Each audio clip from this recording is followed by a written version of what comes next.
right, family, welcome to the channel. Welcome back to the channel. I'm Tasha, MamabearPrepping, where we just talk about preparedness, food preservation, and the end of the world, baby. So today we're going to get into it. You already know what time it is. Get your drink, pull up.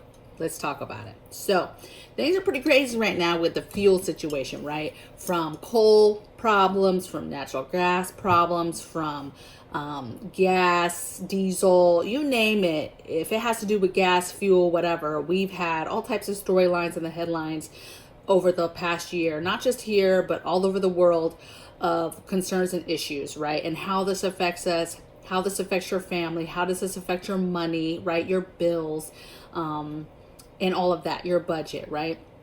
And so today what I thought I would do is just give you an idea. And again, this is supposed to be thought-provoking, but we're going to talk about fuels. And I'm going to give you a list of fuels to stockpile now. And some of these are going to be very untraditional, and you're going to see what I mean. But I want you to think fuels. I want you to think things to run your vehicles, cars, generators, to run anything in your home, all types of stuff, okay? So some of the stuff's going to be untraditional, but we're going to go through it, okay? So here's my list of must-have fuels or fuel type items to get in your home to add to your preps, okay? So let's get into it. Number one is gasoline. So obviously gas is needed, especially if one, you need it for your vehicles, your cars.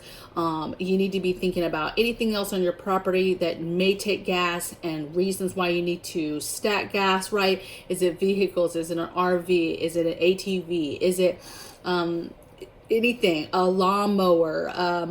What is it on your property? Generators, okay? What is it on your property that you're going to use that you need gas for, okay?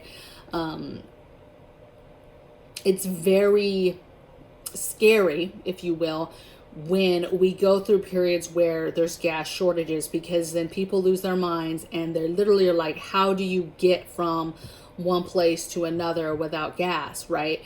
What do you do with a generator that runs off gas? And even if you stack gas, that only lasts so long. It's hard to stack gas in general, depending on where you're at. There's a lot of people that's just not an option, right? That's not an option here in where we're at currently right now today in an apartment. We do not have any space to safely stack gas, okay? So first thing is gas. Next thing is diesel. So we've already talked about a few diesel shortages. What does that look like? Is it happening? What are the cause and effect of us running out of diesel as far as our shipping concerns and truckers and the ability to get merchandise, distributed throughout the country, right? So diesel is an issue. So again, think of things that you have that run on diesel. Obviously, if you have vehicles, a truck, something like that, compressors, whatever it is, right? I don't know if compressors, you guys, run off of diesel. I just said that, okay?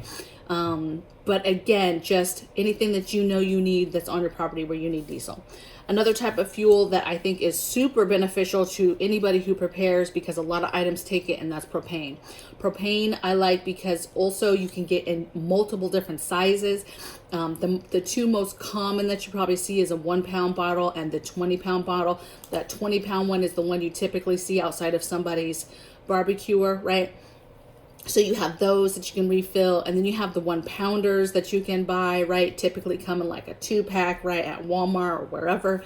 Those are the two common ones, you guys, but you can go to Lowe's, Home Depot, things like that, and there's much bigger sizes. Yes, there's those home size ones, but you can get like a 75 pounder or 100 pounder, okay? So there's some bigger ones you can get that you can get, fill up and then store, if you again have a safe place to store fuel, okay, or to store propane like that, okay?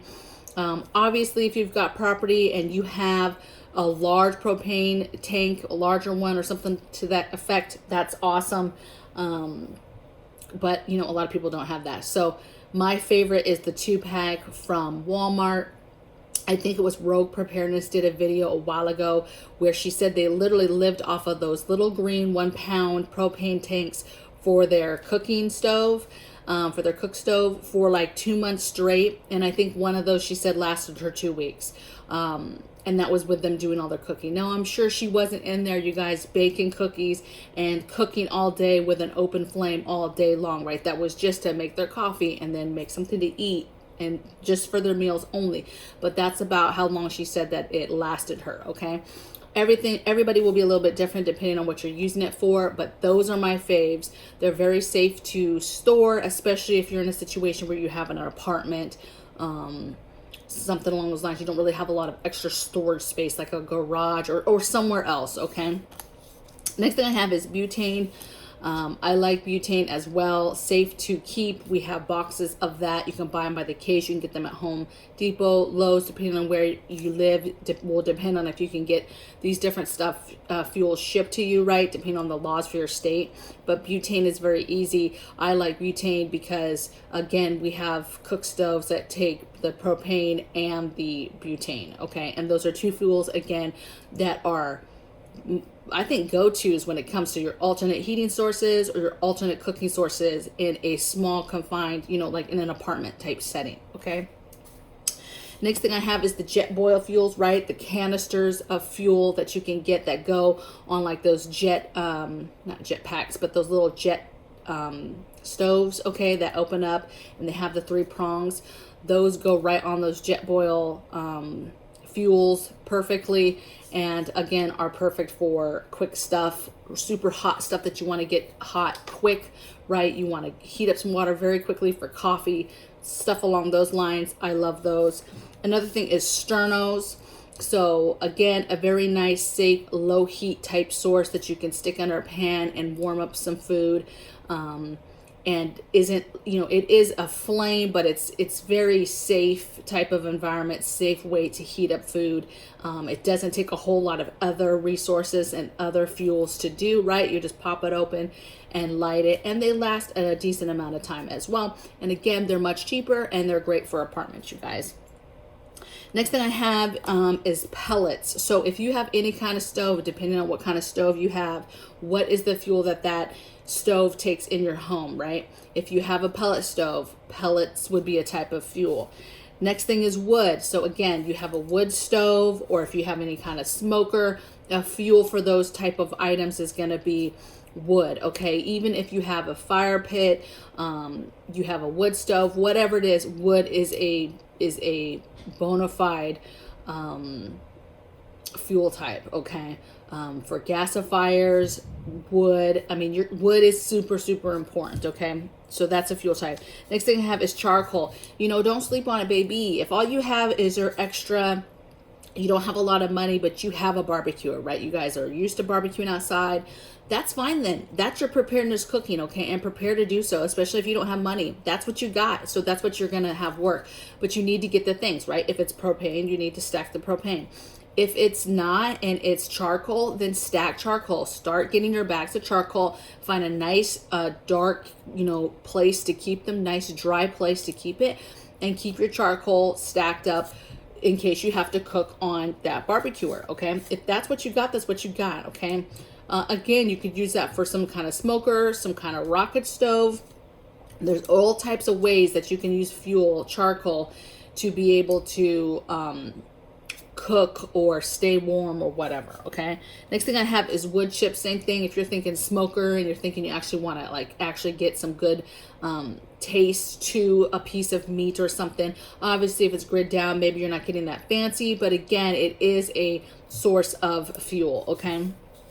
Okay, so here we're going to get into, actually, let me just do these other ones. So another fuel is kerosene.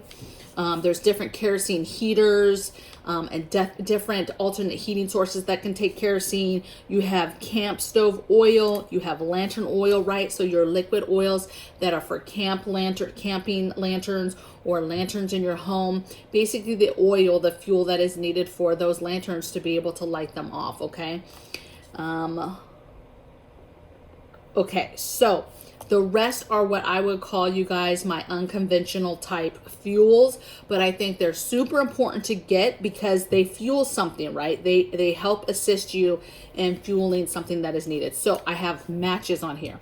Matches are needed to fuel a fire, to start a fire, to start a, light a candle, okay? So I have matches. To me, that's an untraditional type of fueling thing that we stack. Lighters is the next one. Next one is batteries. Again, right? Obviously not a fuel, you guys, but it's a fuel type. You need batteries to fuel your things that work, right? You need them to put in your flashlights, in your lanterns, in your different things. Those things are a fueling type item for me. Hence, it is a type of item that must be prepped, okay? The other type of fuel I have is solar. How do I feed power to stuff? It's through solar, okay? To me, again, untraditional, right, in the sense of, you said this is a list of fuels, but it is in a sense, a list of a renewable resource. It is a fuel for us, okay? It's something that we use to keep things going. Candles is another one I mentioned.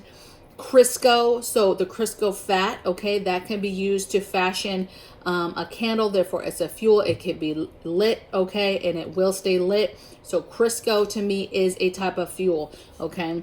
Another thing for me is lighter fluid, okay?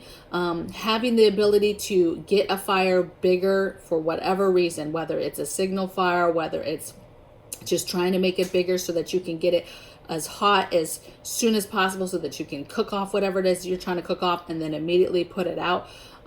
Or maybe you're somewhere where it's harder to light a fire. Maybe stuff is wet outside and you're trying to now light something, light a fire in your fire pit that is soaked, and you need that extra fuel, that extra source of help, okay? Lighter fluid.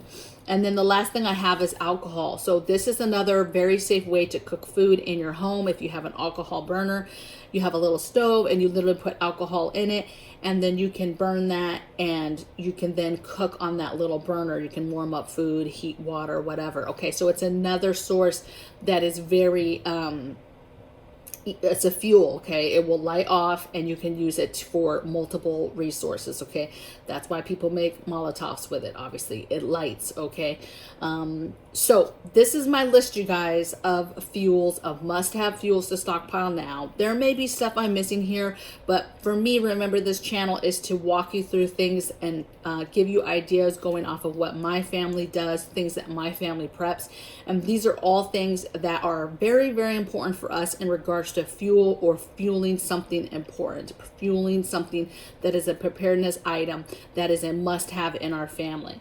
And this stuff here is important. And what I want you to take away from this as well is, if I give you any kind of tips, and that is options. Have all of this stuff, right? I mentioned the cook stove that takes propane and the butane. You can buy generators that are gas, diesel, and propane. Like they take several ways to use them, okay? Think about your options. Have different ways to cook things. Have different ways to heat your home.